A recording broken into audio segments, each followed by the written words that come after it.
This golden retriever walked 12 miles through a blizzard to save a stranger's life. It was a normal day for a man and his dog. They went on their morning walk like they did every day. But something was different.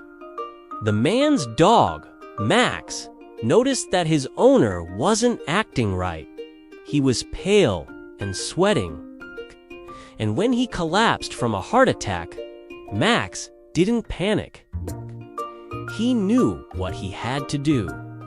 He ran 12 miles through heavy snow to the nearest hospital, barking frantically until nurses came out to see what was going on.